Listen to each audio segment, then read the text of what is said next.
Esse é o... Bom dia a todas as pessoas aqui presentes. Eu quero agradecer a presença. Essa mesa é o debate de conjuntura que o curso de graduação tradicionalmente promove já há alguns semestres, né? Estamos contando com a presença da diretora, a professora Isabel, e o professor Ricardo Oliveira, que é o coordenador do curso de graduação, e, em parte, eles são culpados disso tudo que vai acontecer hoje. A nossa mesa é sobre o rearmamento europeu, ganhadores e perdedores.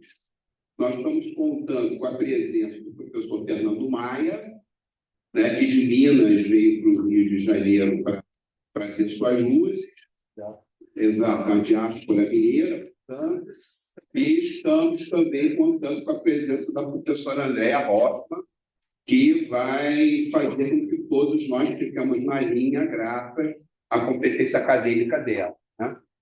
Claro. E eu sou mediador, mas eu sou mediador atrevido, especialmente no que diz respeito ao assunto, rearmamento, né? Primeiro ponto, a Europa nunca deixou de produzir armas. Mesmo depois da Segunda Guerra Mundial, quando houve aquela espécie de trégua da Guerra Fria, sustentada pelos guarda-chuva nucleares dos Estados Unidos e da União Soviética, a Europa continuou produzindo armas. O que acabou acontecendo continuou produzindo armas, continuou exportando equipamento bélico, porém, os gastos de defesa foram paulatinamente diminuindo e também o engajamento dos cidadãos dos países europeus, especialmente na área ocidental da Europa, no serviço militar obrigatório. Houve países, inclusive, que eliminaram o serviço militar obrigatório e outros que diminuíram bastante o número de rapazes e depois de moças que são engajados nas Forças Armadas. Então, isso de fato aconteceu. Mas a Europa continuou produzindo equipamento bélico. A Suécia, no meio daquele tédio, daquele gelo e daquela vontade de suicídio, ela produz equipamento bélico. Nós compramos, por exemplo, aqui no Brasil, caças suecos de procedência sueca. A Alemanha produz equipamento bélico, Reino Unido produz equipamento bélico, até a pequenina Bélgica produz equipamento bélico, e a Itália tem aumentado bastante a sua produção de equipamento bélico, entre outros exemplos. Então, nunca deixou de fazer, nunca deixou de exportar esse tipo de coisa, oferecendo empregos, oferecendo oportunidade de negócios, esse tipo de coisa. O que nós estamos diante agora é o seguinte: nos últimos 2.000 anos, mais ou menos, quase 2.000 anos, a Europa foi a pista de dança do Deus Marte. Eu vivo falando isso nos cursos do primeiro período. A danceteria de artes, né? A Europa emerge na Idade Moderna, como a gente vê nas primeiras aulas de Guerra e Paz, como num cenário constituído por potências rivais, por estados rivais. Então, desde esse momento até a Segunda Guerra Mundial, os orçamentos dos países europeus dedicados à defesa eram bastante rigorosos, eram bastante altos. Não é à toa, eu tinha prometido que eu ia falar de Benita, mas eu vou me conter, porque senão eu vou tomar muito tempo, que uma estrutura paradigmática da produção de armas na Europa, na Idade Média, foi o Arsenal de Veneza. O Arsenal de Veneza foi criado em 1104 pelo Doge Ornefalo Falier, que é um bom nome para cachorro. O Doge estava preocupado com a seguinte questão: Veneza já era uma república mercantil, uma potência marítima próspera. Só que os desafios, os problemas estavam se tornando cada vez mais amplos e complicados. Então, o Doge ordenou que toda a faina todas as oficinas dedicadas à produção de equipamentos marítimos e de navios, de galeras, quer dizer, o arsenal também é como é que chama? Negócio de produzir navios. É um estaleiro, né? É mais até um estaleiro do que um arsenal. Se reuniu ali, foram reunidos ali o pessoal de carpintaria, a turma para fazer o portame dos navios, as fundições para fazer as partes de metal, coisas desse tipo, a tal ponto que no século XVI havia 16 mil trabalhadores permanentes dedicados às azáfamas do arsenal, e também vários autores, vários deles, 4 ou 5 são vários, né? Eles afirmam, baseado em testemunhos de hipóteses, que o arsenal ensaiou as primeiras tentativas de produção em escala. Então, nas horas de maior dificuldade da República, o arsenal era capaz de equipar uma galera por dia, uma galera de guerra por dia, o que é muita coisa se você pensar em termos de século XVII. O arsenal também serviu de modelo para a organização de estruturas parecidas no Império Otomano, na Inglaterra, na França, em outros estados italianos e na própria Holanda. Então, o que eu estou querendo dizer é o seguinte: será que essa trégua europeia está acabando? Será que nós estamos de novo, os europeus estão de novo sendo assombrados pelo fantasma do Dr. de Falier? Será que é isso que nós estamos vivendo? Será que é mais um desses elementos que o século XXI está aprontando para nós? Quer dizer, eu sempre digo que o século XXI tem sido até agora uma decepção, né? Cadê o fundo vinculado para Júpiter? Cadê a mochilinha voadora? Cadê o off-speed? Não tem nada. Então, o século XXI até agora só tem chateação. Então, eu tenho a impressão que esse tema ele é relevante para o nosso curso de Relações Internacionais e para o debate de conjuntura, porque nós estamos sempre debruçados e preocupados com aquilo que é importante, aquilo que é relevante. Acho também que esse debate de conjuntura sempre é uma oportunidade do curso se encontrar, né? Das pessoas se reunirem, falarem umas com as outras, se conhecerem e ver o que está sendo pensado, o que está sendo discutido. Então, eu vou passar para a nossa conversa, né? Eu vou começar com o professor Fernando Maia. Oi? E vou me vingar dele durante os acontecimentos, esses desenrolados acontecimentos. O professor Fernando Maia vai nos brindar com os conhecimentos extraordinários e formidáveis dele, e depois eu vou fazer uns comentários sobre o que ele falou. E aí eu passo para a professora Andréa Hoffmann, e após as apresentações fantásticas, que eu tenho certeza, da professora Andréa Hoffmann, nós abrimos para perguntas ou observações da distinta plateia, tá certo? Ô, Maia, eu não sei se isso vai te ajudar. Não. Tá. Mas eu coletei uma informação em 20 de abril sobre um pacto entre Reino Unido e União Europeia para que a União Europeia compre equipamento bélico produzido no Reino Unido. Esse pacto, em troca, o Reino Unido vai permitir que empresas pesqueiras europeias pesquem em águas territoriais do Reino Unido. Nessa informação, eu percebi que existe um programa chamado RateNet 2030, que dedica 150 bilhões de euros num fundo, né, para a modernização dos sistemas de defesa europeus, centrado fundamentalmente na produção de sistemas na Europa. Então, talvez você fale sobre isso, eu não sei, para reduzir a dependência americana, né? E aí a pergunta que eu tenho a te fazer, e a professora Andréa também, eu não sei se vocês vão conseguir responder, de onde vem esse dinheiro. Né? Esse dinheiro, porque dinheiro, como dizem as nossas mães, né? O Dia das Mães foi domingo, dinheiro não dá em nada. Esse dinheiro vem de algum lugar. Ele vem de aumento de impostos, ele vem da ampliação da dívida pública, ou ele virá da canibalização de outros setores da sociedade e da economia em favor da área de defesa. Ou ele virá de todos esses três lugares. Então, a minha questão aqui para você. Por favor. Obrigado a você. Obrigado à presença de todos aqui, o docente, e a apresentação generosa dos cadernos. Eu sei que vai ser vingada. Eu tenho 4. E vai ser.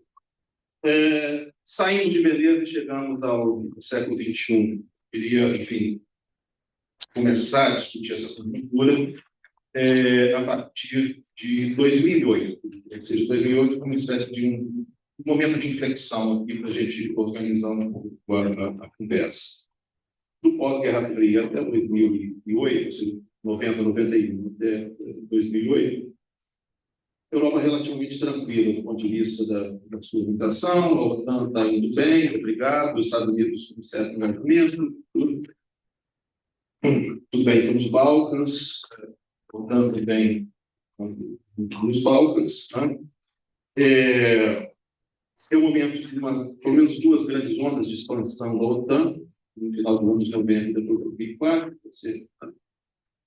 mas tudo ok, vamos dizer assim, até 2008. 2008, como eu disse, é um ponto de inflexão para a nossa conversa aqui, por algumas razões. Né? Primeiro, há um encontro da OTAN em Bucareste, né?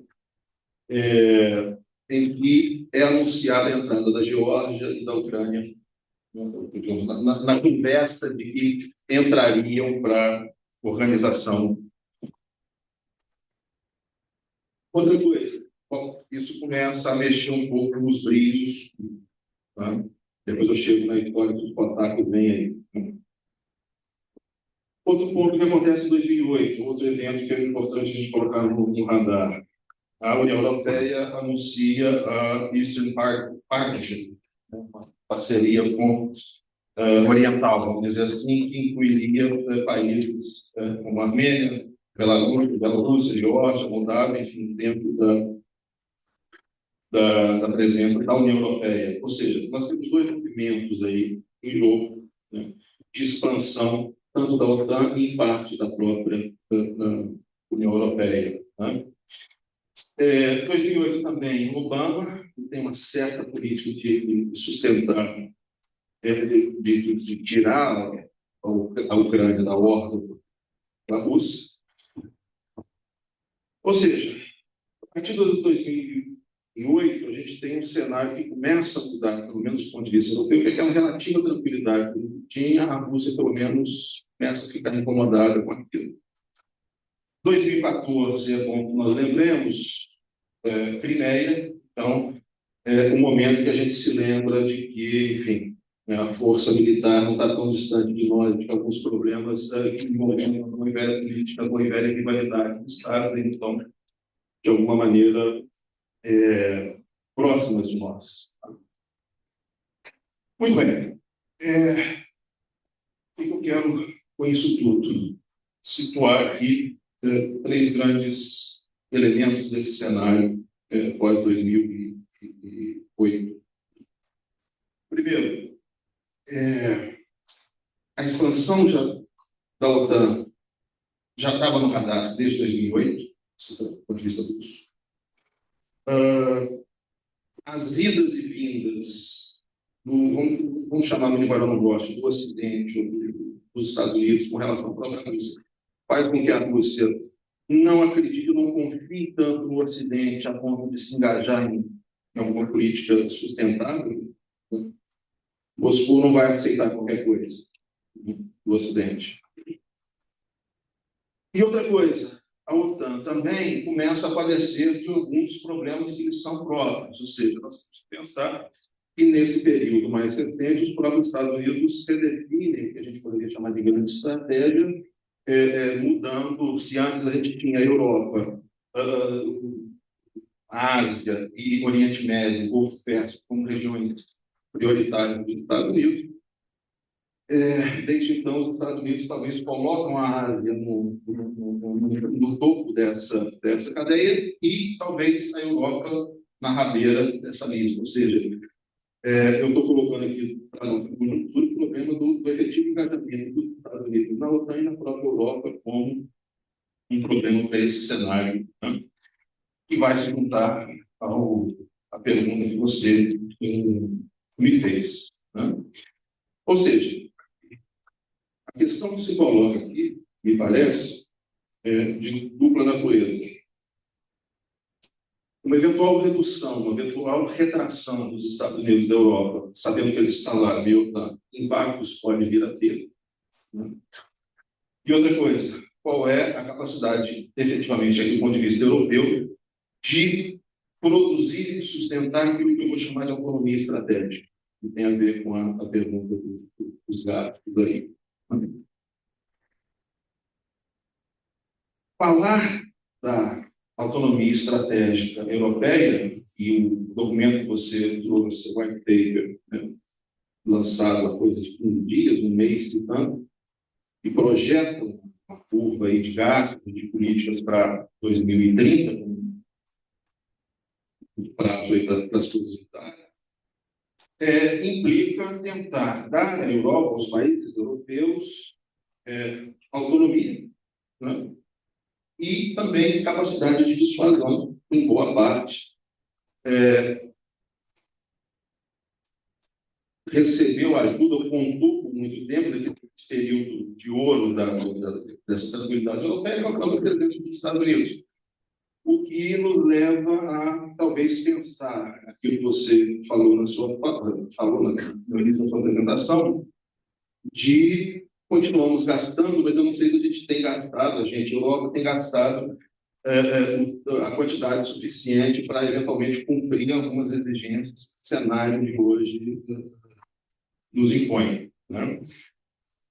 Eu acho que está difícil até manter os números ou as metas que a própria OTAN impõe para os seus países membros. Tem quanto tempo? Por favor. Você tem uma eternidade. Não, eternidade é muito tempo. Você tem 13 minutos. Ótimo. Assim, Agora não tem mais, está diminuindo. Essa autonomia estratégica, me parece que tem, para a gente analisar essa conjuntura em torno da busca pela autonomia estratégica, nós temos que reconhecer, pelo menos do meu ponto de vista, acho que isso é importante, duas grandes dificuldades para essa autonomia acontecer. Primeiro, o que alguns autores chamam de cacofonia estratégica, ou seja, ninguém sabe exatamente do que está falando quando está pensando na defesa da Europa. Nós temos visões distintas, nós temos posições distintas, né? Eu comentava ontem com o Scalete, ou seja, os países mais a Oriente, mais a Oeste, talvez se deem ao luz de certas prioridades que não são as mesmas de uma Noruega, de uma Estônia da vida, né? Exato. A jangada de pedra talvez tenha, o Saramago talvez tenha prioridades distintas. Isso é um problema de como é que nós vamos coordenar essas políticas no âmbito europeu. Eu trato de alguns detalhes disso daqui a pouco. E a segunda dificuldade, eu acho que aí sim tem a ver mais diretamente com a sua pergunta, são as deficiências europeias em termos das suas capacidades, considerando esse cenário pós-Guerra Fria, que nós tínhamos uma presença americana que bancava algumas coisas, que tinha uma presença, né, e que agora está revendo a sua estratégia de inserção europeia. O que a gente vai fazer com isso? E quais são as capacidades que a gente tem de honrar o nosso próprio plano de, em 2030, ter alguma coisa mais ou menos preparada para um cenário que a gente reconhece como um cenário que mudou. Eu falo, em primeiro lugar, dessa cacofonia. É o seguinte, nesse período, mais ou menos até 2008, manter o mesmo marco, é um momento de, como eu disse, de alguma tranquilidade de ameaças convencionais. O que deu à Europa, os países europeus, a possibilidade de passar a se preocupar com outros temas de agenda. Terrorismo, estabilidade no Mediterrâneo, problemas de migração. A gente volta a olhar, sobretudo, alguns países do norte da África, do Oriente Médio, como fontes de potenciais instabilidades para o nosso continente, para os nossos países. Né? Mas, como eu disse, em 2014 as coisas começam a mudar. Se a gente lembra que a gente ainda é Estado, que a gente ainda precisa de defesa, que a gente ainda tem algumas ameaças que estão batendo na nossa porta. O problema, para fazer curta uma conversa mais longa, que a gente deixa para fase de perguntas, é que, se a gente parar para analisar, os países europeus não têm uma convergência em termos do que a gente deve fazer, qual é o norte que nós devemos seguir. Até porque, como eu disse, se a gente tomar a Rússia como a grande ameaça do momento, nós temos países que sentem essa ameaça de maneira diferenciada. Para uns ela é mais premente, para outros menos, ou seja, isso na hora de uma mesa de negociação pode vir a ter algum efeito sobre meu engajamento na solução que está sendo proposta. Né? Do ponto de vista da sua pergunta, mais diretamente, não bastasse a cacofonia, e a cacofonia ainda intensifica as deficiências, nós temos as deficiências, nossos gargalos. Tudo bem, continuamos gastando com defesa, nunca paramos, mas eu não sei se a gente gastou o que deveria ter gastado, até porque, como eu disse, nós tínhamos alguém que, bem ou mal, funcionava como uma espécie de paymaster dessa brincadeira, que era o próprio Estados Unidos adotando uma estratégia que alguns chamam de deep engagement, engajamento profundo na Europa. As dificuldades desses gastos, as dificuldades das nossas capacidades defensivas, me parece que começam a ficar claras ou mais prementes, por exemplo, na Líbia, 2011, em que a gente vê que com o nosso estoque, com as nossas forças, não vai conseguir. Vamos pedir ajuda para ter reabastecimento, para ter aeronave, para ter um conjunto de a gente fazer alguma coisa a respeito. Então, assim, me parece que ao longo, depois de 2008, ficou mais claro que temos que fazer alguma coisa a respeito, porque a gente não tem ou não estamos preparados para um cenário que está mudando, uma conjuntura, de fato, está mudando. E eu termino chamando a atenção para 4 desafios, né, nesse aspecto, nessa parte de capacidades, de nossas dificuldades. Né? Primeiro, falta de sistemas de armamento e de defesa, de dissuasão pronto, de qualidade para fazer frente a essas novas ameaças. Nós temos, se a gente olhar, eu não trouxe, não preparei o slide, aliás, preparei o slide, não vou preparar o slide. Mas se a gente analisar alguns números, que, por exemplo, o International Institute for Strategic Studies de Londres mostra, o número de tanques de vários países europeus ao longo da partir dos anos 90 diminuiu. Veículos blindados de transporte, mesma coisa. Artilharia, gasta-se menos, significa estar menos preparado com equipamentos para fazer frente aos desafios. Né? Segundo desafio, segundo elemento importante, a Europa, os países europeus devem considerar a própria complexidade da guerra moderna, a complexidade dos sistemas que nós temos que ter necessários para brincar no campo. Eu estou falando aqui de sistemas de comando, controle, comunicação, computadores, inteligência, surveillance, reconhecimento e vigilância, né? Ou seja, boa parte disso, desse sistema, os países não têm sistemas próprios ou sistemas prontos o suficiente para suprir uma eventual carência da ausência daquilo que os Estados Unidos, em certo sentido, suprir ou fazer, né? Então, assim, a primeira coisa é pensar em termos de autonomia. Nós temos a nossa capacidade de lidar com os sistemas complexos da guerra moderna.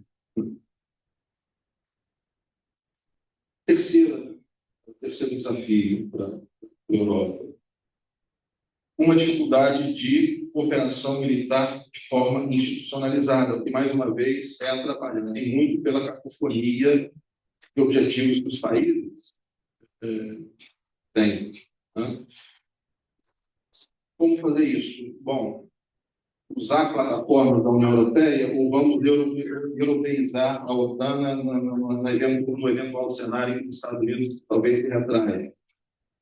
São caminhos possíveis, eu só não sei quando nós vamos conseguir nos organizar sabendo que nós temos visões distintas sobre as nossas prioridades de defesa. Não quero dizer com isso, antes de fato encerrar, que então está tudo bom, os Estados Unidos devem ficar, enfim, não é disso que se trata, mas é reconhecer que essa é uma possibilidade, a saída dos Estados Unidos, uma eventual retração, coloque a Europa num cenário ou expõe ainda mais os gargalos que ela tem em termos de preparação. O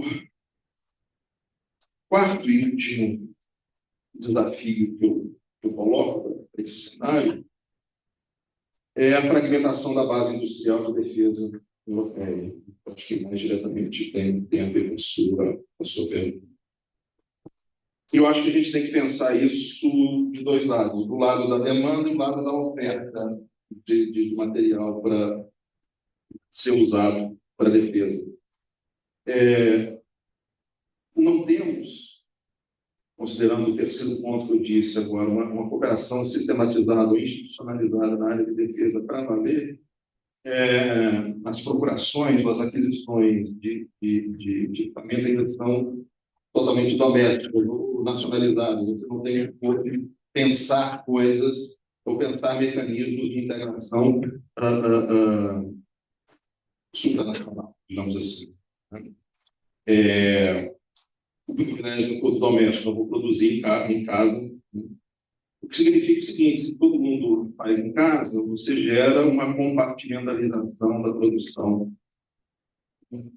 da indústria de defesa. Não tem uma indústria que é necessariamente europeia, você tem indústrias nacionais somadas.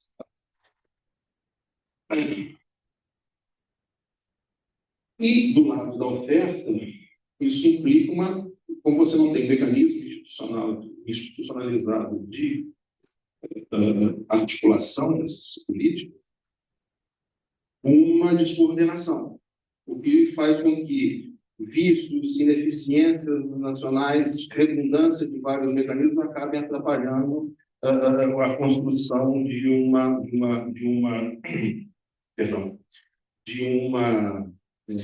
política mais consistente para a Europa, política de defesa mais consistente, né? Menos descoordenada e menos compartimentalizada, menos fragmentada, se você quiser colocar assim. Não estou dizendo que não há esforço algum, né, mas eu tenho dúvidas de que os esforços que estão sendo construídos de fato atacam essas frentes.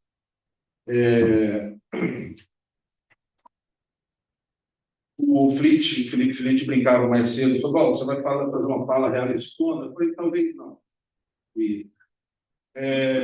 Talvez eu acho o seguinte: eu não sei se a saída para isso, para esse rearmamento, para compensar essas dificuldades todas, é fazer com que os Estados Unidos se mantenham engajados, e há uma literatura realista que vai trabalhar ou defender o que se chama de big engagement dos Estados Unidos, por exemplo.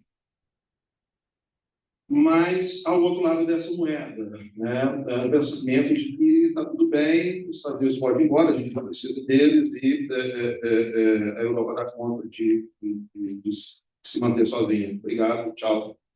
A gente já ficou.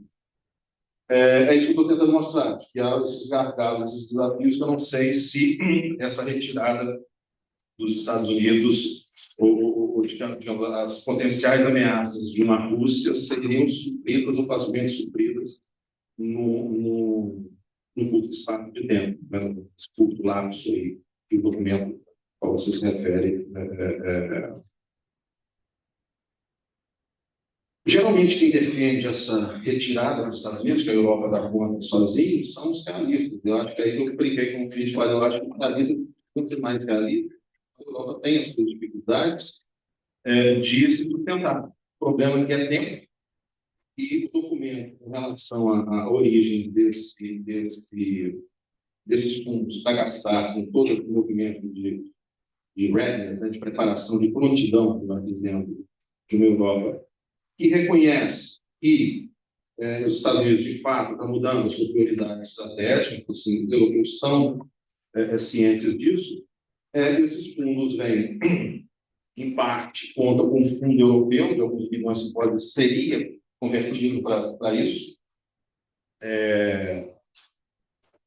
E o texto, o documento não fala disso, mas uma espécie de parceria privada em que você contaria com empresas ou com empresários que veriam uma possibilidade de lucro, falemos assim, para levar adiante ou para reverter as curvas de gastos de represa para níveis que são compatíveis com aquilo que a Europa quer, supondo que haja alguma convergência em termos de direção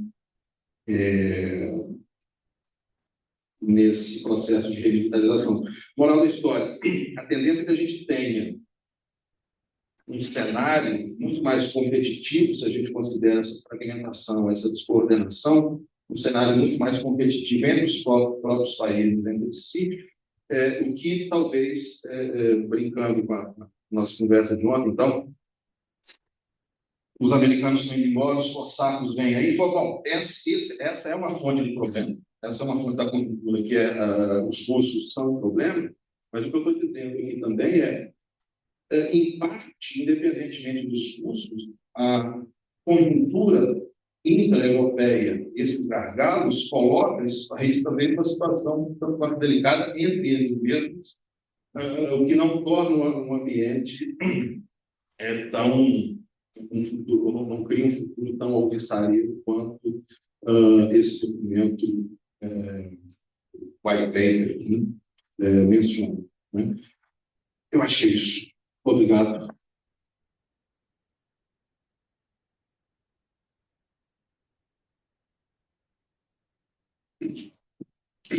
Fiquei no tempo? Não, você falou 22 minutos, 35 Está no desvio padrão. Não, isso aqui é a universidade carioca que contrasta com o cristianismo. Sabia que você ia dizer. Mineiro. Isso aqui é a diferença. Agora, eu tive umas observações rápidas a fazer sobre algumas questões que você levantou. Primeiro, eu acho que desde o nome do presidente Ronald Reagan, os presidentes americanos têm dito que os europeus precisavam gastar mais com defesa. Então, essa ação europeia, no sentido de gastar mais com defesa, é como se estivesse satisfazendo o desejo dos presidentes americanos que desde o Ronald Reagan falam isso. Né? Então, não é só não se fazem mais americanos como antigamente. Eu acho que não se fazem mais americanos como antigamente, mas não é só isso. Tem uma pretensão dos americanos, de fato, de distribuir um pouco mais de fardo do que diz respeito às responsabilidades de defesa. Isso é uma questão. Segundo, a cacofonia que você está falando não é só a cacofonia estratégica, é a cacofonia europeia, que é da natureza da Europa, né? Quer dizer, as preocupações que a Polônia tem em relação ao que os russos vão fazer são muito mais diferentes do que as preocupações que São Marino tem em relação ao que os russos vão fazer. Né? Quer dizer, é essa a questão. Os russos estão aqui amanhã, esse tipo de coisa. Então, os níveis de preocupação são diferentes. Você tem governos europeus, membros da União Europeia, que são alinhados com o Putin. Por exemplo, Hungria. Né? Quer dizer, então eu acho que na verdade, a Companhia Europeia que está adiante. Agora, quanto ao problema dos equipamentos, a OTAN existe há quantos anos? A OTAN existe há 70 anos, alguma coisa assim. A OTAN unificou muita coisa. Né? Por exemplo, tem um fuzil diferente para os franceses, tem outro para os belgas, tem outro para os ingleses, mas todos eles disparam a mesma munição. Então, esse tipo de coisa, alguns tipos de treinamento, eles fazem uns com os outros, conjuntamente. Então, esse tipo de ação conjunta, ele já existe. O que a gente está falando agora é um salto de qualidade, um upgrade. Quer dizer, vamos ter forças armadas de primeira linha na Europa, capazes de fato, dissuadir os nossos adversários. Por que nós precisamos disso? Imagino que é a ideia de que é um perigo russo. E há aqueles que acreditam nisso e há aqueles que não. A outra questão eu não posso confiar na instabilidade dos americanos. Por quê? Tem o primeiro governo do Trump, que ele pouco falou em relação a isso.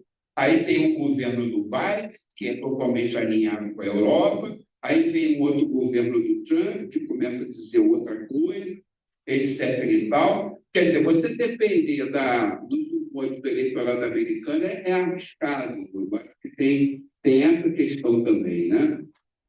E aquele problema, né? Enquanto perdurar essa estrutura de Estados soberanos, a questão da segurança é uma preocupação, sabe? Acaba sendo isso. Pois é. Agora eu vou passar para a professora Andréia. Será que é possível que você falasse alguma coisa de ganhadores e perdedores? Essa que seria a minha questão. Tá? Tá bom, obrigada, Márcio. Bom, também obrigada, né, pela realização desse debate de conjuntura, pelo convite. Feliz de estar aqui com tantos alunos da graduação. E, bom, acho que essa questão da sua pergunta mais direta eu vou mais para o final, Márcio, mas eu tinha pensado assim, organizei, falo em três grandes, né, pontos, vamos dizer assim. Tentar situar esse debate atual do rearmamento num contexto mais amplo, né? Depois, a própria União Europeia, nesse contexto mais amplo, e aí para chegar na questão mais específica da política de segurança e defesa e a questão do rearmamento. Bom, primeiro, que a gente, né, vocês certamente estão debatendo isso em vários, né, cursos, enfim, estão lendo jornal, né? E eu acho que o momento onde se debate o rearmamento atualmente é um debate, uma conjuntura que se fala, né, um reordenamento da ordem global, uma crise do multilateralismo, sobretudo o sistema ONU, que veio certamente se acirrar, né, com esse segundo governo do Trump, de uma forma muito direta, mas que afeta, claro, né, qualquer sistema multilateral, seja a ONU, seja o próprio regionalismo sul-americano, né, que eu trabalho tanto com isso, e também a própria integração regional, as instituições, a ideia de você cooperar, um mundo menos realista, vamos dizer assim, no sentido de você valorizar o multilateralismo e a cooperação, regras. Então, existe, né, todo um debate dessa crise da ordem, inclusive da ordem liberal global, onde aí mais ainda se critica, né, alguns aspectos da ordem que foi criada no pós-guerra, sobre a hegemonia dos Estados Unidos, o que é chamado então de liberal, né, por ter alguns elementos que seria a democracia liberal, os direitos humanos, e de alguma forma ou de outra a gente pode até dizer, né, o mercado e o sistema capitalista, que durante a Guerra Fria aí realmente vai fazer de uma forma muito muito concreta, um contraponto à alternativa de então, que era o sistema comunista e a União Soviética. Então, esse contexto, é nesse contexto que a gente está falando do rearmamento da Europa. Acho muito importante, porque não é apenas um assunto que importe para a Europa, vamos dizer assim.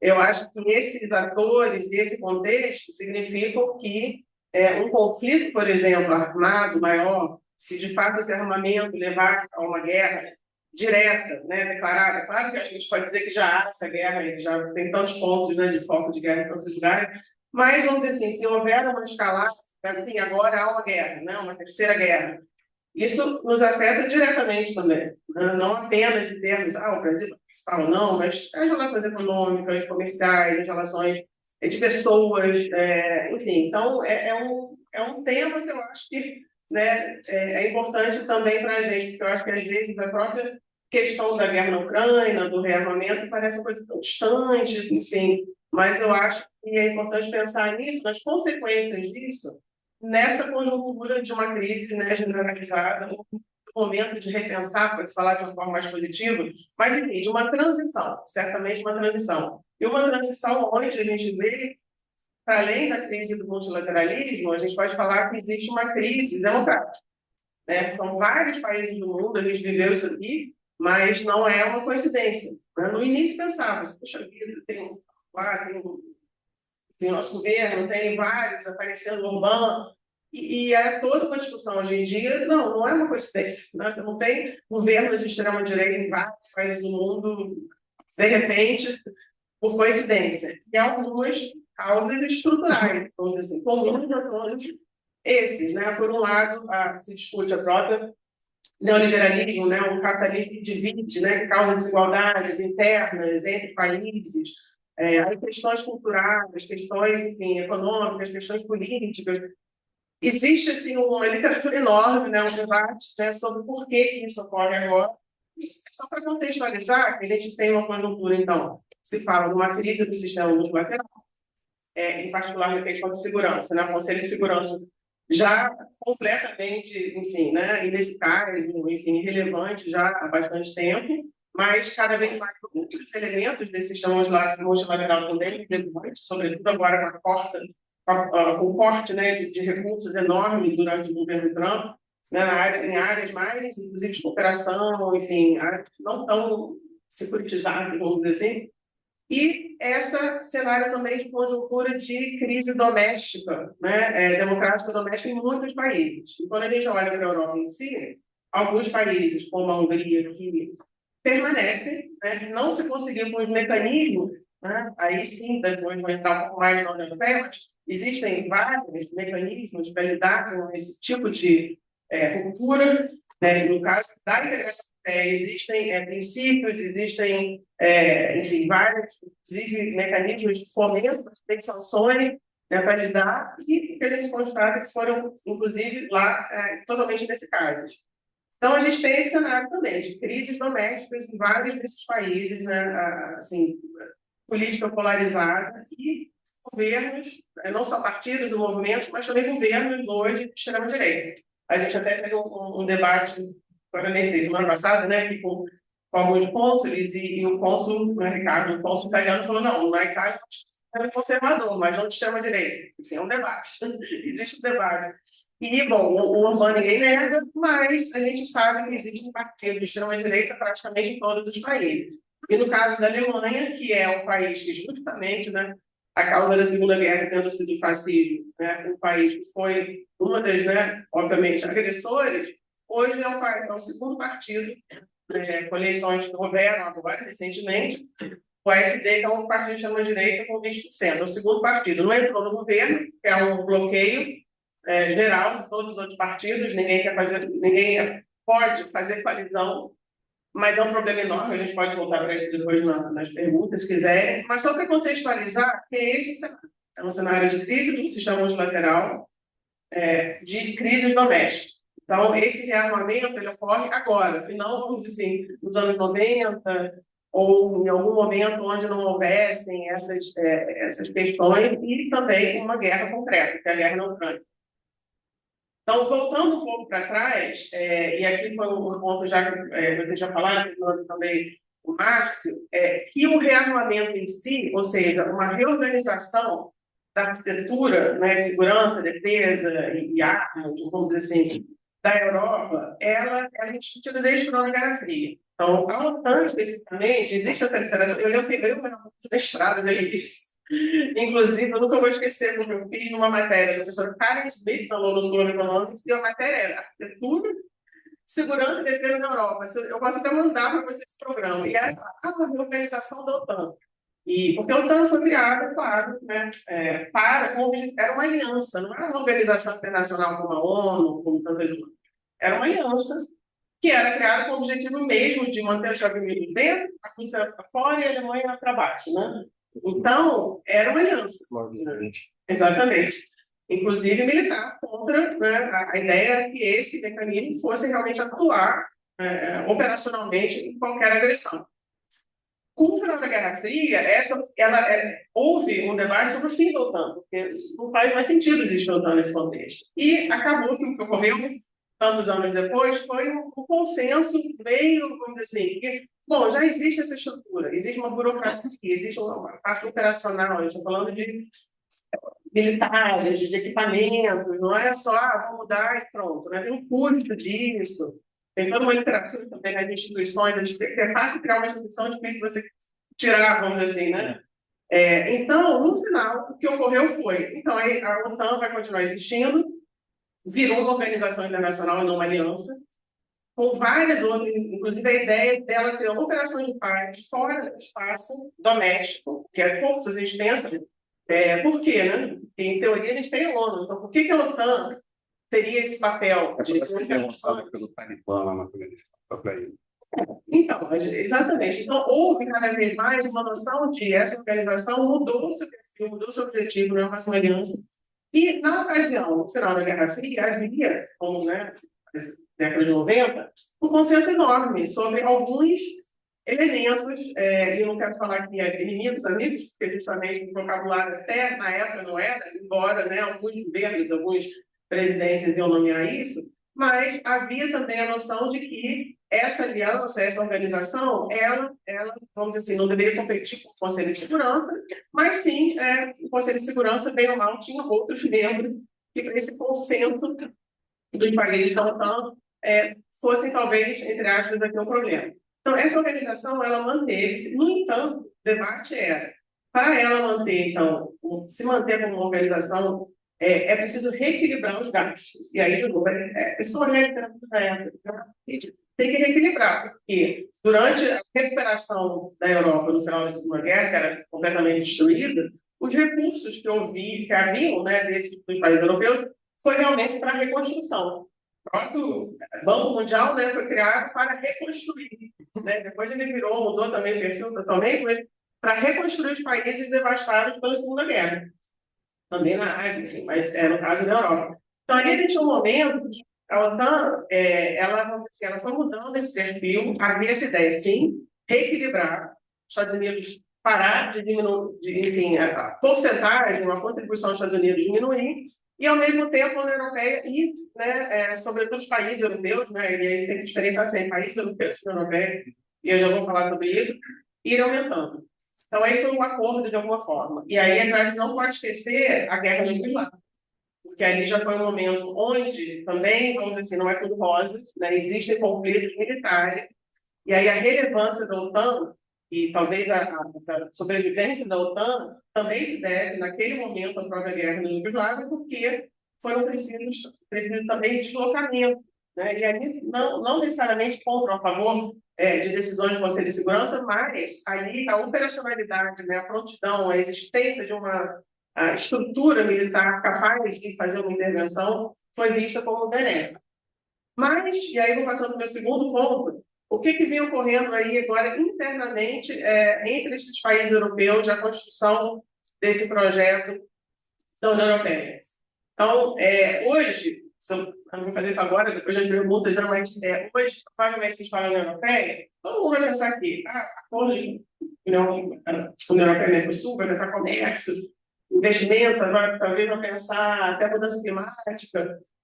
Garanto que poucos vão imediatamente pensar que, na verdade, é um projeto criado para lidar com a guerra, né? Que eram países que eram inimigos de uma guerra que morreu muita gente, né? Que morreram, claro, né? Em Holocausto, né? No caso do início da guerra, mas morreram muitos europeus, inclusive a própria ideia do projeto de integração não sempre consenso na época entre os países, né? Que queriam basicamente recuperar sua soberania, enfim, e adiante.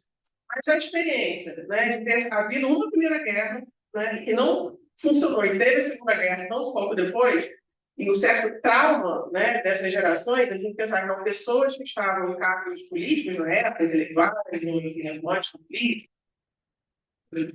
que haviam passado diretamente por essa guerra, né? Eles mesmos, ou no mínimo uma geração de pais, sendo avós da Primeira Guerra. Então, ali, embora não houvesse realmente um consenso, né, político, havia, inclusive, os próprios partidos comunistas, não havia um consenso político sobre isso, mas foi se criando essa instituição com essa missão essencial, né, de pacificar esses países para eles reconstruírem algo novo e não o retorno da guerra. E aí essa coisa excepcional que o União Europeia teve com essa supranacionalidade, né? Chamada supranacionalidade, ou seja, foram sendo criadas instituições que têm efetivamente poderes, né, supranacionais, que os Estados não podem atuar. Tipicamente, o comércio foi um dos primeiros. Então, quem negocia qualquer coisa comercial é a União Europeia, os países não podem fazer nada. Depois, alguns casos têm que ratificar algo, mas nem todos. No entanto, a questão da segurança e defesa nunca foi supranacional.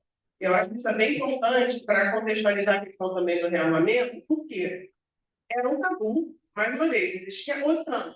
Então, lembra, não é só os Estados Unidos e Rússia, é a Alemanha também. A Alemanha tinha se rearmado entre a Primeira e a Segunda Guerra. Não havia uma confiança que, se a Alemanha recuperasse sua soberania, seu exército, enfim, seus políticos, que eles iam atuar de forma, né, pacífica, né? Poderiam ter uma nova revanche, um novo retorno de uma guerra, uma questão muito presente, não era uma hipótese tão, enfim, né, impossível. Então, o projeto todo europeu ele foi, vamos dizer, se desenvolvendo a partir do que chama de low politics, né? Comércio, enfim, aí foi ampliando agricultura, setores econômicos. A questão de você integrar, de ter uma política, não falo nem de exército, uma política de segurança e defesa comum, ela foi sempre muito difícil. Hoje você tem também outras áreas, por exemplo, a área cultural, várias outras áreas que os estados permanecem soberanos para ter suas políticas, implementar, decidir, enfim. E a segurança e defesa é uma delas. No entanto, o que tem ocorrido ao longo dos anos, e aí sempre nesse vai-vem, né, disputas políticas, é uma tentativa, até sim, por causa da pressão dos Estados Unidos. Aí a OTAN, tudo bem, existe como mecanismo ali operacional, mas cada vez mais houve uma tentativa de um diálogo, uma institucionalidade que as decisões sobre qualquer operação, qualquer questão, são mais no âmbito da União Europeia e não no âmbito da OTAN, e aí, enfim, tem uma série de acordos que foram sendo feitos para, ok, então a gente, em vez de reconstruir toda a parte mais material, vamos dizer assim, das armas, dos comandos, linhas de comando, a gente usa a OTAN, no entanto, de fato, as políticas são cada vez mais europeias. Então, esse é um cenário que, basicamente, nos últimos 80 anos, vem ocorrendo, sem sucesso. Ou seja, não há um consenso, nunca houve, entre os países europeus de que, no âmbito da União Europeia, deve haver uma política comum de segurança e defesa, e essa. É claro que tem os documentos, inclusive o próprio White Paper, houve, ao longo do tempo, isso é fácil de ver, a criação de várias instituições, e, de fato, cada vez mais isso é mais institucionalizado, o que não significa dizer que os países têm um consenso sempre sobre qual é o risco, qual é o inimigo, enfim, né, qualquer vocabulário que seja no campo da segurança e defesa. Mesmo hoje, né, no caso da guerra na Ucrânia, como já foi dito, que não há um consenso. Então, como você vai mobilizar um exército, como você vai mobilizar, fazer uma política, uma decisão, se não há um consenso? Porque segurança e defesa é consenso, é unanimidade, vamos dizer, né? Não há supranacionalidade, não é maioria, não é lá no parlamento que vão ter aprovado. Então, esse é o cenário, né? Então, quando se discute rearmamento, no caso da União Europeia, primeiro, existe essa questão institucional, vamos dizer assim, como rearmar, quem rearmar vai rearmar quem? Que exército? não tem um exército europeu, já houve tentativas, disputas, enfim, o que há são cooperações que foram realizadas empiricamente nos últimos anos, muito mais com o âmbito da OTAN do que desse componente, vamos dizer assim, desse pilar de segurança e defesa. No entanto, a questão da guerra da Ucrânia, de fato, ela tem criado uma questão que é real, não é uma hipótese, algo. E tem refugiados, e tem, bom, né, os elementos que a gente vê. Existe vamos dizer, um conflito internacional que está, enfim, a Polônia, que também recebe, né, que também está na fronteira. Então, você começa, inclusive, a reviver vários traumas do passado, pode dizer assim. A Polônia, se você começa a ler, os poloneses escrevendo, falando, né, o Estado tampão, e vão ser invadidos, também nos países bálticos, a gente vê em vários países, já tem chamadas para se alistar, tem, inclusive, na Copa Europeia, um vídeo que eu até tenho muito valor, mas inclusive pode procurar lá, e a secretária representativa, Segurança e Defesa, cada, né, ela para cada um ter uma mochilinha pronta. Aí o que você tem que ter na sua mochila? Porque se tiver uma invasão, tiver. É algo concreto. E a gente tem que lembrar que são pessoas que, sim, no mínimo os avós, mas certamente os bisavós, né, alguns que ainda estão vivos, passaram por isso. Então, isso lança vamos dizer assim, como para a gente falar da ditadura, ou falar das nossas violências diárias, que a gente tem também. Enfim, então, é algo que emocionalmente é outro, vamos dizer assim, né, joga de outro contexto.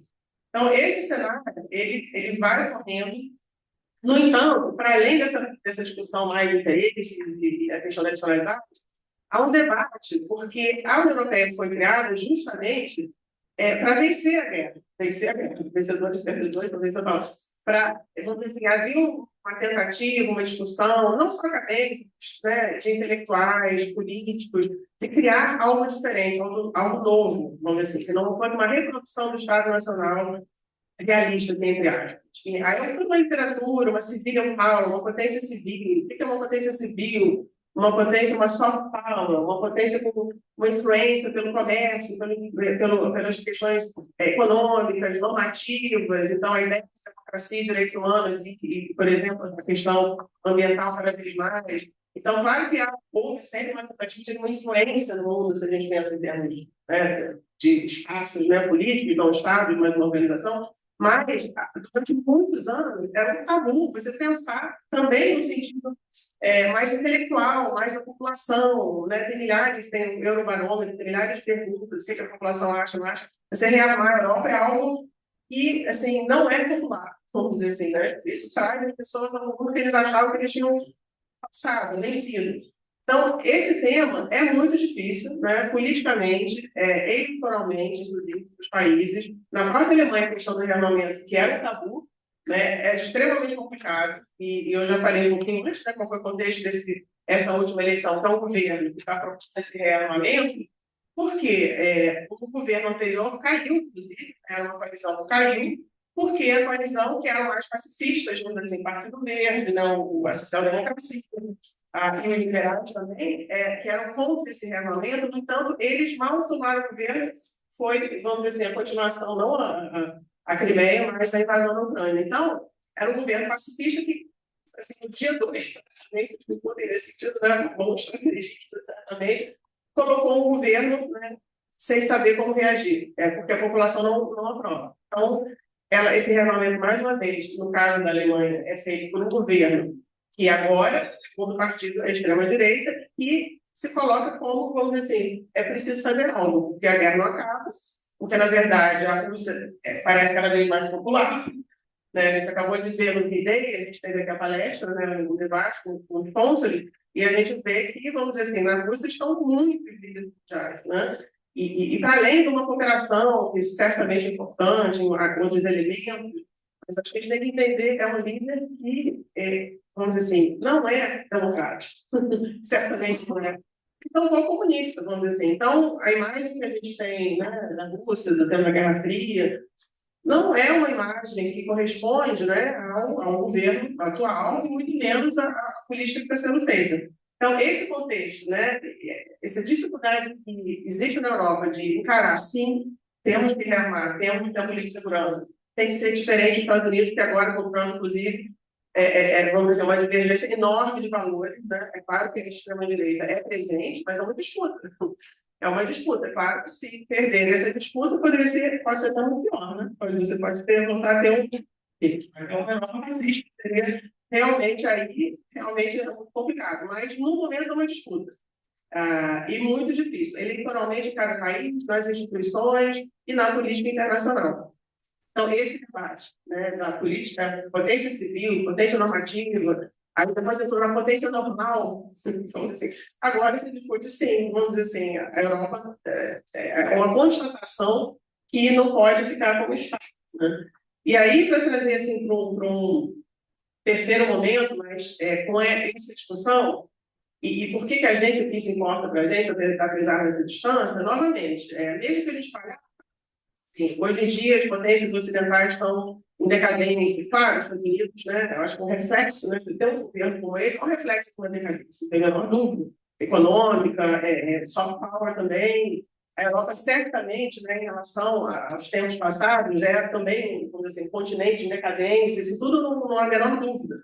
A questão se esses espaços, né, que a gente pode chamar, né, tanto os Estados Unidos quanto a Europa, né, onde eram, vamos dizer assim, né, os bastardos dessa ordem anterior, com todos os seus problemas, certamente. Mas o que acontece se isso realmente ruir? O que acontece se realmente houver um rearmamento, houver uma guerra, mesmo, vamos dizer assim, que a gente vai botar no texto do livro de história, Terceira Guerra Mundial, vamos dizer. O que acontece com isso? Né? Vamos dizer assim, qual o significado disso para a gente? E o rearmamento, também eu estava lendo, acho que foi também um comentário no debate que fizemos no ano passado, essa metáfora, né, que vocês já devem ter visto, né, nos cursos, algum curso do livro do Innsbruck, né, Sport and Plot Errors, que era, vamos dizer assim, toda a criação da ordem que a gente viveu no pós-guerra foi, né, você transformar, isso veio, na verdade, de você transformar espadas em arados, né, a ideia toda de desarmamento era um pilar dessa ordem, né, global anterior, inclusive militar, inclusive nuclear, né, toda a discussão sobre, a gente nem entrou, mas enfim, né, como que vai ser, porque a Europa também tem a coisa nuclear, e esse desarmamento é transformar, né, esse metal que existe, na época, a primeira organização criada na integração europeia era no carvão e aço. Por quê? Porque carvão e aço é energia, e também porque era a base da produção armamentista. Aço, você precisa de energia para ter fábrica e do aço para construir os materiais. Hoje em dia são outros materiais, são milhares de materiais raros, esse que a gente também exporta, que a gente também produz e exporta para caramba no Brasil, né? Mas, enfim, então, essa tentativa falhou muito claramente, e eu acho que há um questionamento. Ontem também tivemos um evento, e um palestrante grego, o Tsoukalis, falou como que a União Europeia vai conseguir isso, transformar o seu próprio DNA? Porque é um projeto criado justamente, né, um contraponto às armas, ao rearmamento, à guerra. Não é fácil se correr. Então, o debate se faz muitas vezes, pode ser que desintegrem, pode ser que alguns países vão se rearmar, alguns vão certamente, principalmente os maiores, os mais, enfim, né? E que estão, inclusive, sofrendo mais da guerra. Não sei se Portugal, por exemplo, seria realmente um grande interessado, mas é uma questão política, isso pode ocorrer, vai enfraquecer, e aí cada um por si, vamos dizer assim, né? Certamente não todos os elementos, mas na questão da guerra, como já foi, uma divergência enorme entre os países na guerra do Iraque e vários outros, na Síria. Nunca houve um consenso entre os países europeus em questões de guerra, segurança militar, mas não há por que esperar também que isso haja agora na ausência dessa segurança militar. Então, mais uma vez, né, reverte esse esforço do plot, a gente está fazendo o contrário, né? Está revertendo, inclusive com o protecionismo, a gente pode até dizer, a gente está fazendo o contrário mesmo. A gente está pegando o aço que estava indo para a agricultura, para indústrias, outras indústrias, né? Enfim, e está convertendo agora esse arma. Claro, indústria armamentista e o lobby da indústria armamentista poderosíssimo, nos Estados Unidos, aqui, não vamos nos iludir, a cálculos da BBB no nosso parlamento anterior, um deles era o B de bode, né? Então, não vamos esquecer, teve debates enormes de segurança pública, indústria armamentista, mais uma vez, o Brasil tem uma indústria armamentista muito poderosa e exporta também. Então, é esse o mundo que a gente está indo, né? Rearmamento, produção de armas, esses lobbies, né? Foi falado também, Fernando, né? Sim, parceria com o privado, excelente, tem emprego, momento de recessão, E é isso. Aí, só para finalizar mesmo, mais uma vez, mas que contexto é esse? Não é o contexto dos anos 90, onde, pior que fosse, Iraque, pior que fosse depois de 2011, Líbia, pior que seja isso tudo. Eram, vamos dizer assim, guerras e disputas, talvez num contexto ainda muito controlável, se eu preciso falar essa palavra, né, no sentido mais amplo do sistema multilateral. E havia lideranças políticas que tinham interesse em não escalar essas guerras. Não é o caso hoje. Hoje a gente tem disputas muito significativas, não tem um sistema multilateral capaz de abarcar, há tentativas de reconstrução, claro que há, mas certamente não na segurança e defesa. Né? Eu acho que se a gente tem alianças, não precisa ser contra alguém, mas, enfim, existem alianças pontuais em temas. Não existe um sistema multilateral, mas há regras, expectativas, que você justamente vai evitar dar um passo, porque você sabe que pode ter uma reciprocidade. Né? Eu sempre gosto de relembrar o Rodney isso. Né? O que é multilateralismo? Né? É você poder atuar, pensar no longo prazo, pensar na reciprocidade. Bom, hoje eu não vou fazer isso, embora seja um prazo contra o meu interesse, porque no longo prazo, sim, eu não quero, enfim, né, ter um conflito, um problema com esse outro ator. Isso a gente não tem hoje em dia, né? Mas é nesse contexto, então acho que a gente, né, tem que pensar, né, nas consequências, e em termos de aí, para fechar mesmo perdedores e vencedores, parece, eu acho que todos perdem. Eu realmente não acredito que um rearmamento e uma guerra no longo prazo alguém ganha. No curto prazo, quem vai ganhar? Algumas indústrias, talvez uma pessoa que está desempregada tem emprego, talvez, enfim, eu nem sei porque numa guerra mesmo, acho que ninguém vai hoje dizer quem que vão ser os vencedores efetivos de uma guerra. Porque tem muitos focos, né? A gente sabe que Paquistão e Índia já estão em conflito, a gente vai ter eleição aqui, né, da Venezuela, falando, pode ser que isso não dê nada, eu espero, mas assim, pode ser que a gente vai ter, né, uma efetiva ocupação desse aqui, né, por Venezuela, se essas eleições ocorrerem, e se for indicado para o governador. Então, enfim, eu acho que existe, né, não vou nem falar no que o Trump tem dito, né, em termos de espaço. Fato é, né, a preocupação que as fronteiras territoriais são importantes hoje não existe. A gente tem disputa de influência entre vários países no contexto que fronteiras territoriais não são um comum. Você entra na sua zona de influência, ninguém vai fazer nada. Né? É o que tem ocorrido hoje. Então, vamos parar aqui para a gente ter, talvez, espera aí um tempo para o debate. Obrigada.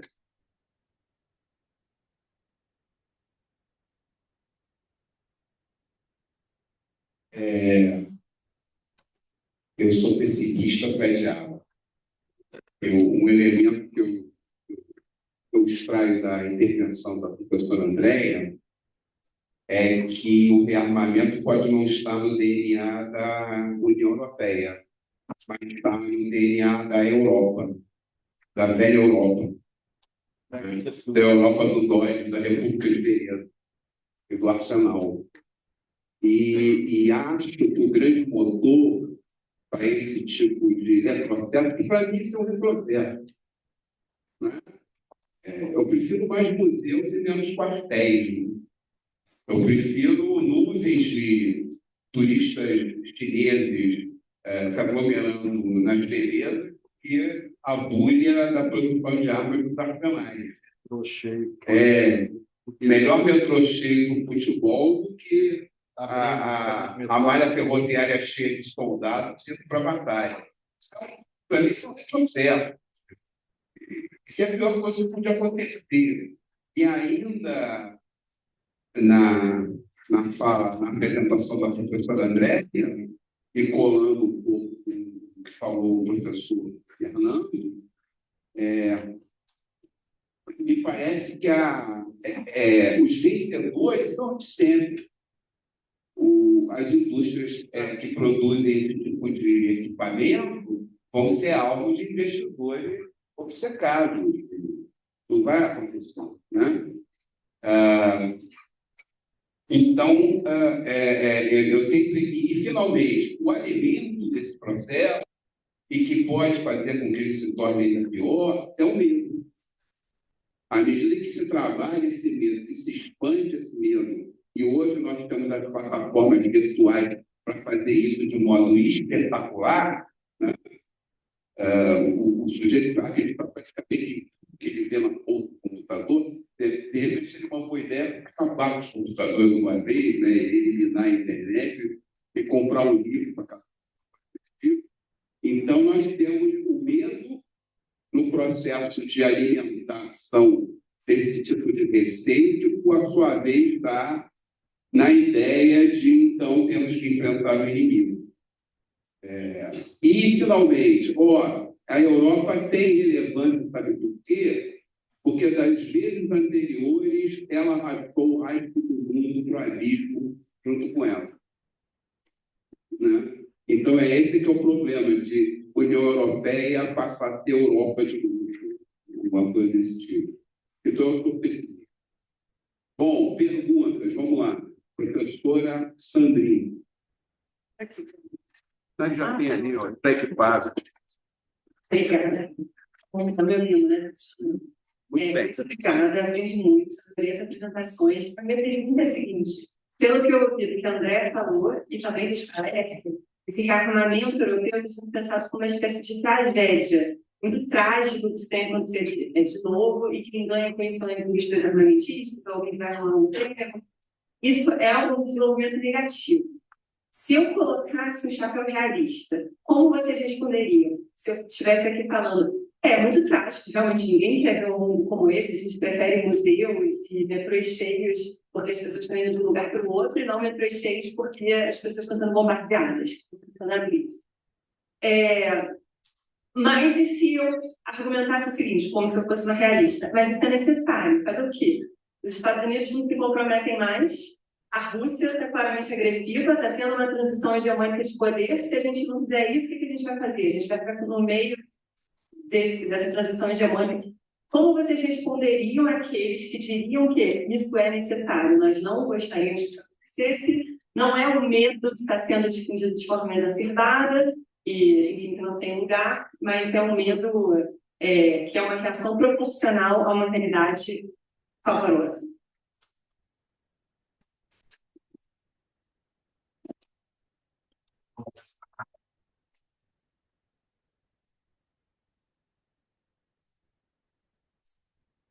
Oi, boa tarde, me caracterizo, sou doutorando aqui pelo IRI. Primeiramente, eu queria agradecer a apresentação da Andréia, foi um prazer ouvir. E a minha pergunta seria baseada no pensamento de que se cada país, seria especificamente para o Fernando, se cada país europeu ele tem uma prioridade diferente em termos de defesa, a ausência da influência dos Estados Unidos dentro da Europa, como você falou, eu acho que ela agravaria ainda mais a questão da falta de mecanismos de dissuasão. E nesse sentido, eu queria entender se esse rearmamento ele contribuiria mais para uma estabilidade europeia em termos de defesa, Para uma estabilidade estabilidade. em termos de defesa, ou se só aumentaria os riscos de uma militarização no continente. Se você não tem ferramentas diferentes para a situação, acho que aumenta muito o risco de você acabar numa paz armada, numa paz negativa. Né? Então, até que ponto esse rearmamento seria prudente em termos de segurança estrutural?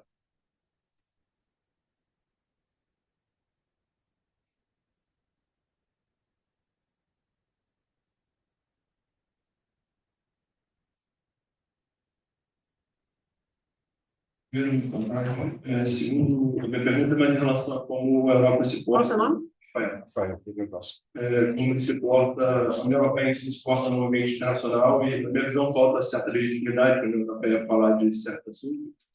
A minha primeira questão é se isso é pelo que a senhora falou em relação às monopólicas serem o foco da instituição, ou se isso é pela própria, voltando à palavra do professor Fernando falou, sobre a cacofonia, que dentro da instituição existem várias microestruturas que são confusas em si, você não entende o que está sendo falado para fora dela, ou se isso passa pelas próprias pessoas que formam a instituição, porque hoje você tem uma presidente da comissão, que é a von der Leyen, que ela foi expulsa do parlamento alemão pela Merkel, não formou o governo, mas não entrou no governo da Merkel, e você tem o Costa como presidente do Conselho, que também não deixou saudades em Portugal, ele tem várias questões dentro de Portugal. Então, a minha questão é isso, como é que a Europa falta legitimidade. Não vamos ser mais legítimo no ambiente internacional. Até uma negociação da Ucrânia em relação a como quem ia sentar na mesa representando a Europa. Porque na Índia você tem um Modi, na China o Chile, hoje o Trump dos Estados Unidos, mas a Europa não teria uma posição muito. Quem seria essa pessoa?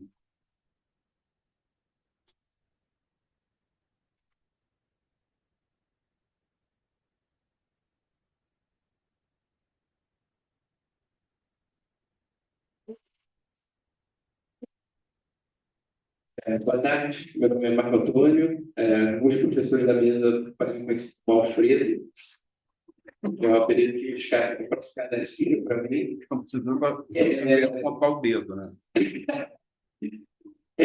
Tinha duas perguntas, uma rápida e outra talvez mais complexa. Uma pergunta é como fica o welfare state, que a Europa tanto ajudou a criar, com toda essa pressão e aumento em defesa, e com a população da Europa cada vez mais envelhecendo. E a minha segunda pergunta eu tenho medo que tem a ver com as armas desse rearmamento. E a tendência que as armas têm mesmo que um conflito direto, que é um grande medo, não aconteça, as armas não vão deixar de existir, as armas criadas, e as indústrias têm crescimento. Então, essas armas vão para algum lugar, seja para exércitos militares ou para organizações criminosas, para exércitos de outras guerras em outros lugares, como no Oriente Médio, e elas têm uma tendência de não sumirem. A buzina Gandhi de 1890, que ainda é usada no Oriente Médio, em vários conflitos. Organizações criminosas têm armas de 1940 para cima. Então, eu queria saber, mesmo se não houver um conflito direto, como é que fica toda essa situação de todo esse equipamento militar que está indo para os depósitos, assim? Vamos. Tá bom. Eu começo? Vai ter mais um? Desculpe. Não, Guilherme, manda brasa. O Guilherme Oi, Guilherme. sobre o outro lado. Normalmente, quando a gente pensa de segurança da Europa, a Europa fala muito sobre segurança em relação à Rússia, né? Mas atualmente a gente está com um homem doente da América, né? Querendo arranjar problema, que tem falado muito sobre a questão da Groenlândia. E a gente tem esse impasse dos Estados Unidos começarem a falar que é invadir a Groenlândia, que é uma região da OTAN. Então, o que vocês acham sobre essa perspectiva de uma talvez guerra entre os Estados Unidos e a Dinamarca em relação a esse decoupling da Europa com os Estados Unidos em relação de segurança, porque agora os Estados Unidos também um problema de segurança para a Europa, né?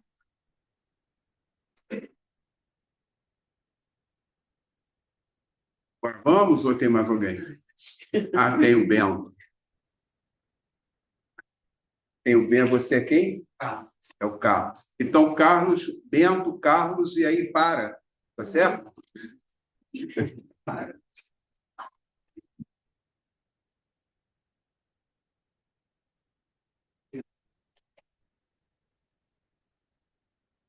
Boa tarde, sou o Bento, sou Álvaro. A minha pergunta, eu acho que a professora ressaltou aqui a ascensão da extrema-direita na Europa. E apesar deles serem, tipo, como um movimento dos unidos, cada um do seu partido, nós que muitos deles têm alinhamento pró-Rússia. Você tem lá a Lega, na Itália, a Hungria. A minha pergunta é, tipo, qual a possibilidade da continuidade do rearmamento europeu com a crescente influência na Rússia nesses países europeus?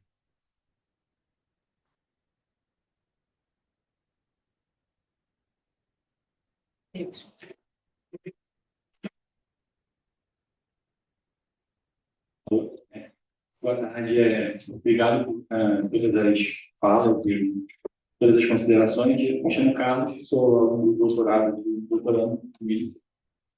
Minha pergunta vai no sentido de, a gente está falando de determinadas possíveis e prováveis inadequações do modelo europeu de responder a essas futuras ameaças, possíveis futuras ameaças.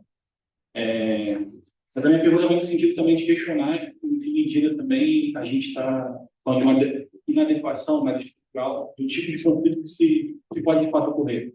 Se, quando a gente fala de possíveis conflitos mundiais, novos conflitos, se não pode estar em jogo também novos padrões de conflitos e que você vai ver questões mais de guerra cibernética ou operações psicológicas, vamos dizer, né, influência em outros países, como o conflito no centro do mundo, de repente, já está reconfigurado de tal maneira que a gente já está dentro de um tipo de conflito que a gente ainda não sabe classificar de alguma maneira. Né? Então, eu não sei, talvez eu seja um pouco cético quanto esperar uma guerra regular e total no centro da Europa, e não essa pulverização, um modelo bem neoliberal, provavelmente, né? De você opor grupos particulares de população, mas não tendo a estrutura funcional do Estado, também é ótimo entre os mercados. Né? Então, enfim, estou tentando articular uma ideia de como talvez estejamos todos despreparados para uma mudança no modelo de conflito, né, no centro do.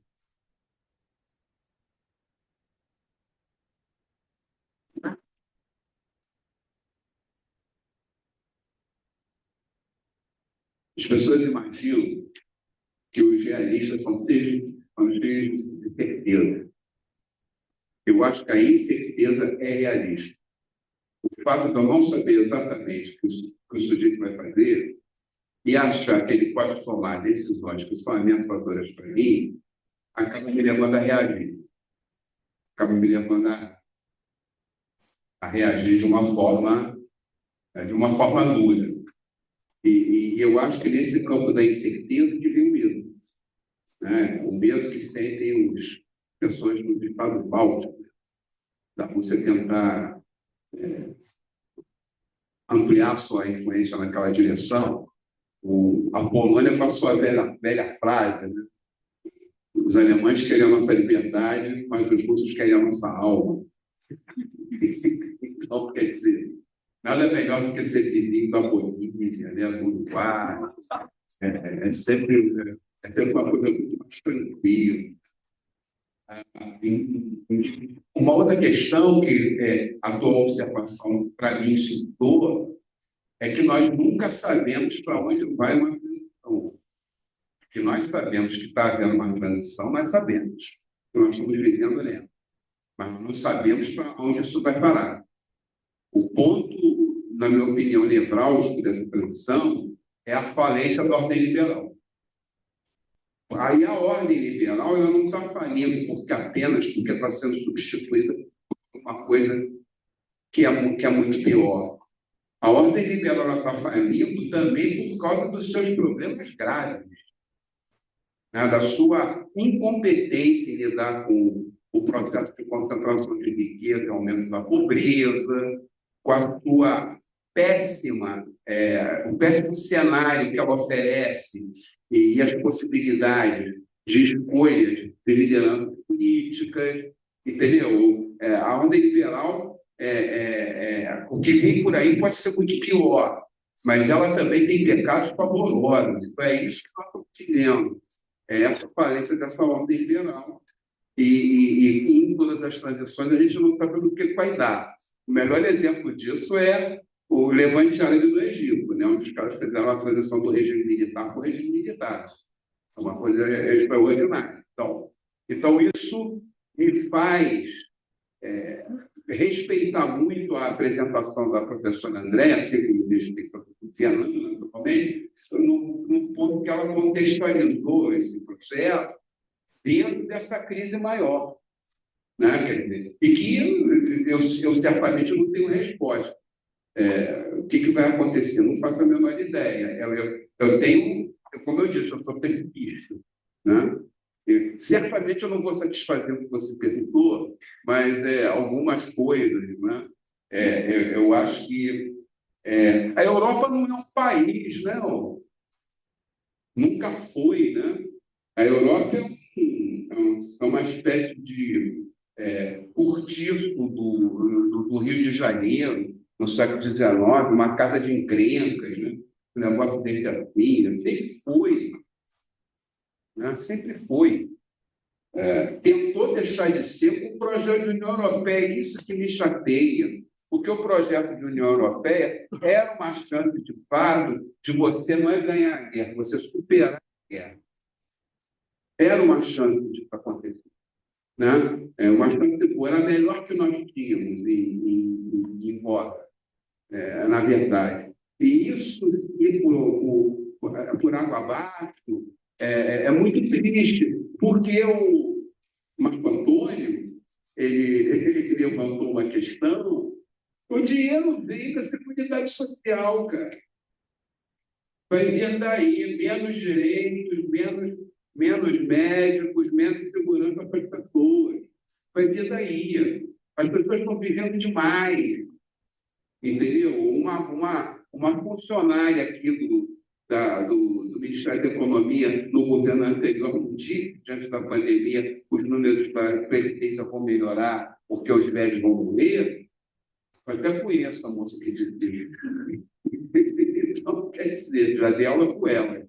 Então, quer dizer, é claro que isso vai comprometer essas áreas de seguridade social. O que as políticas de austeridade não vão destruir, o rearmamento pode ajudar a destruir. Eu não tenho a menor dúvida quanto a isso, né? Finalmente, para não me estender muito, aquilo que você levantou, Carlos, né? Olha, Carlos, nós já estamos vendo modelos inovadores de travar combates na guerra da Ucrânia. Isso já está acontecendo, né?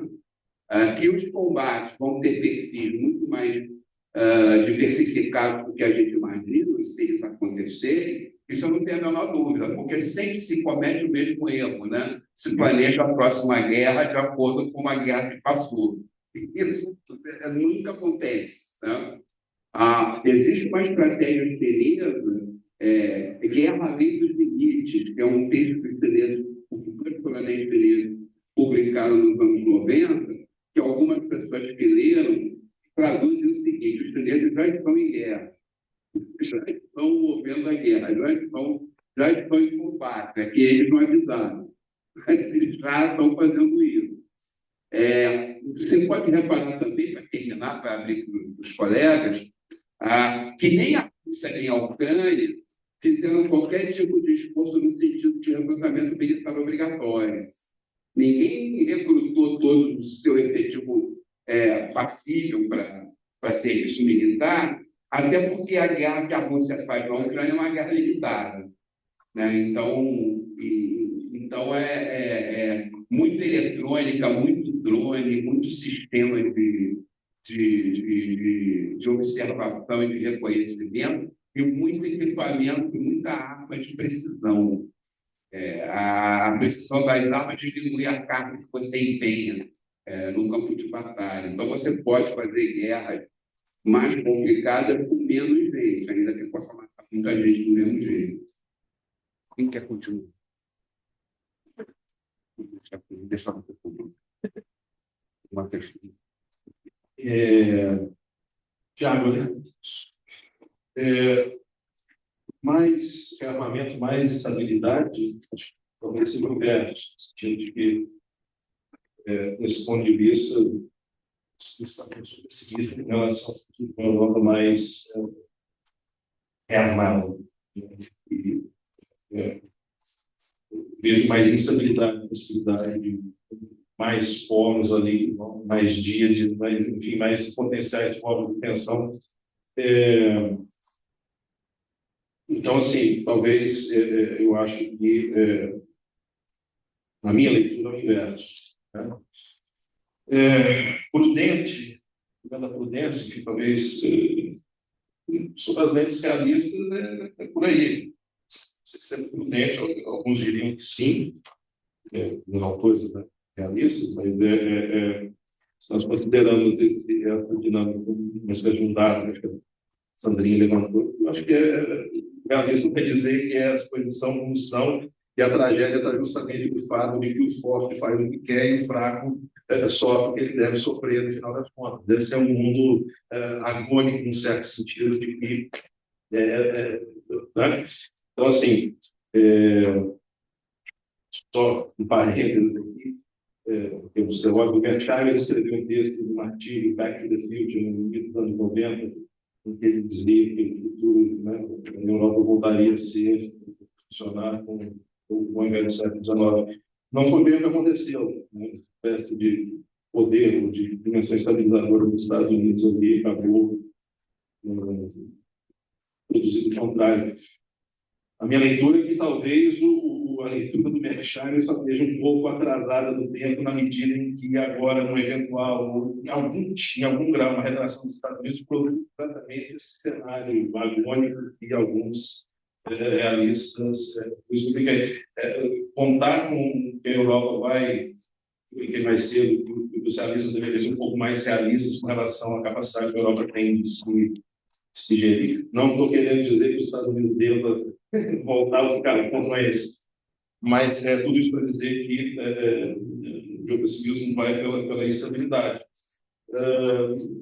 Julgar que isso é prudente é o que o Salles está dizendo. Olha, tem um consumo de vidas, de sistema de welfare state, nós vamos mudar. Essa máquina vai, o hino satânico lá do Polanyi, ele vai morrer algumas coisas nesse processo. Tá? Acho que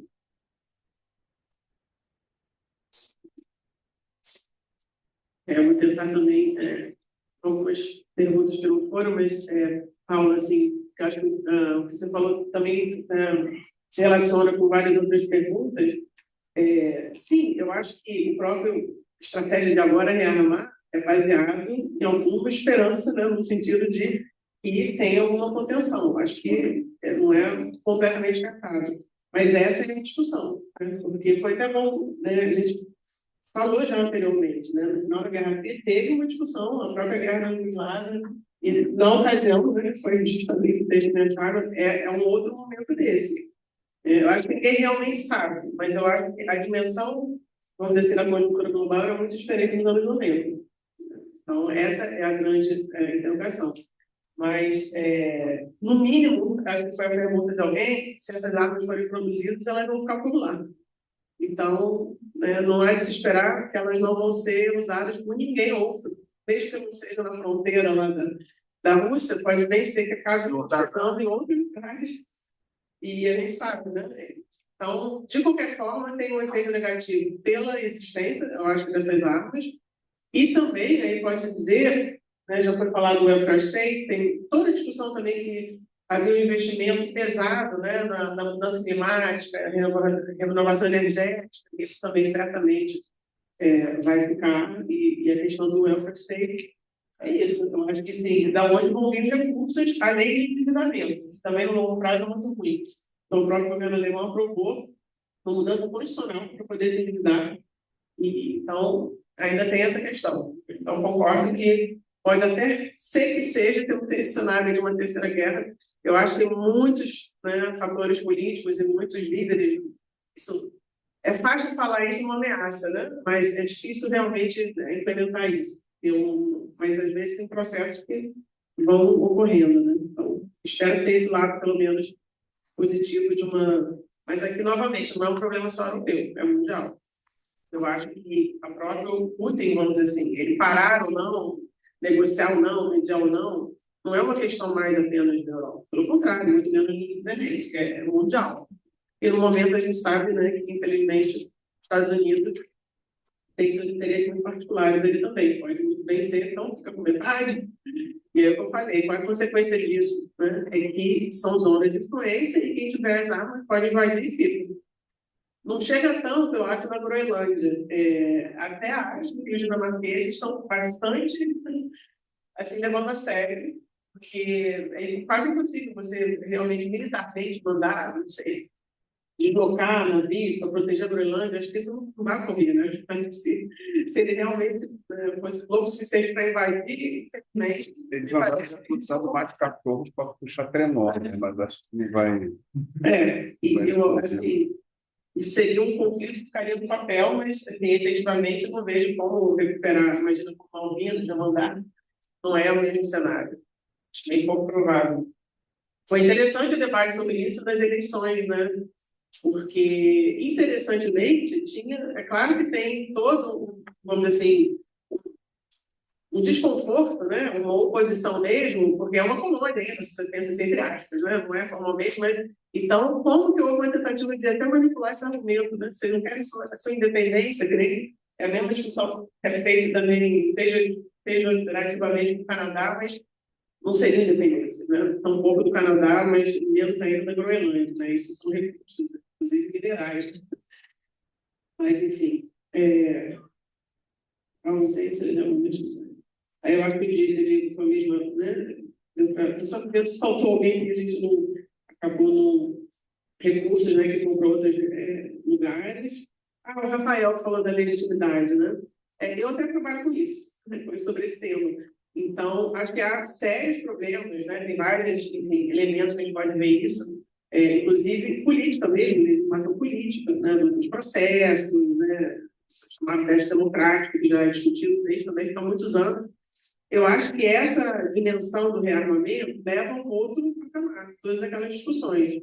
E eu falei, né, não é popular. Rearmar não é popular. Então, se você vê o pulso, qualquer medida de rearmar, inclusive de entrar em guerra, provavelmente não vai ser legítimo por esse ponto de vista. Mas aqui, eu acho que a gente não subestimar a questão desse... E não é só medo embasado, realmente... Inclusive, no início da guerra, quando foram desviados, né, quando houve, né, toda uma tentativa dos países europeus, né, principalmente, aí sim também, a Alemanha e Polônia, de não depender, né, recursos energéticos russos, houve, o que foi feito foram medidas de guerra. Os prédios públicos estavam operando, não sei, 70% da energia, as pessoas estavam com os casacos trabalhar. E era um espírito de guerra. As pessoas falaram, não, a gente vai ficar com frio de trabalho, porque a gente sabe que é muito importante diminuir essa dependência da Rússia. Então, é um outro mindset. Não é um medo, né? A gente sabe como que até na questão eleitoral hoje em dia, esses medos são tão facilmente capturáveis, mas é a história, né? Não é assim, uma coisa infundada. Eu acho que é uma coisa que, né, é um questionamento mesmo. Será que acabou a paz para sempre? Né? Um continente que tem guerra há 2000 anos. Né? Então, acho que basicamente apenas, né, certo pragmatismo até. Por que também pensar que não vai ter? Eu acho que né, o Sleepwalking, né, tem um livro, esqueci o nome do autor agora, um historiador inglês, sobre o caso da extrema-direita. Ele falou, a Europa está sleepwalking, está andando, achando que não vai acontecer, e você só vê que acontece. Aí vem partido, vem lá. Exatamente. Um eleito, outro eleito. Então, também chega uma hora que você tem que meio que acordar mesmo. Por quê? Por que você é tão otimista também, né? Mas, assim, uma questão de pragmatismo que talvez precise. E...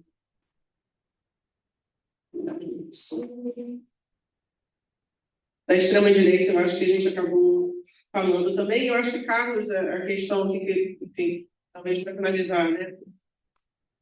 Outras guerras, sim, concordo. Eu acho que essa tensão toda que há, que a gente pode ver, né, que reverte também nessas polarizações políticas e securitizações de outras esferas.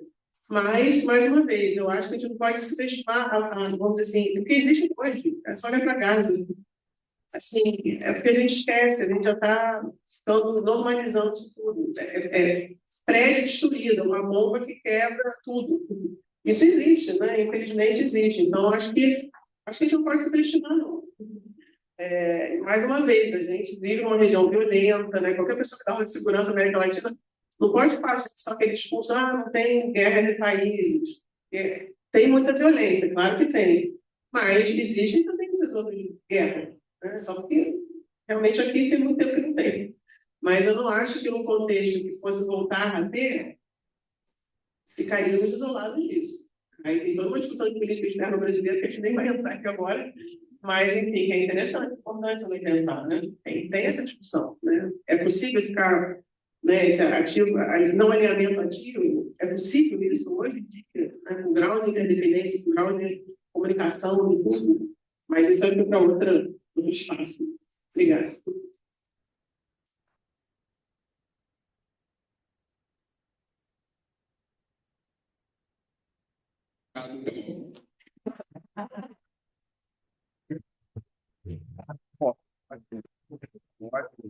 Agradeço.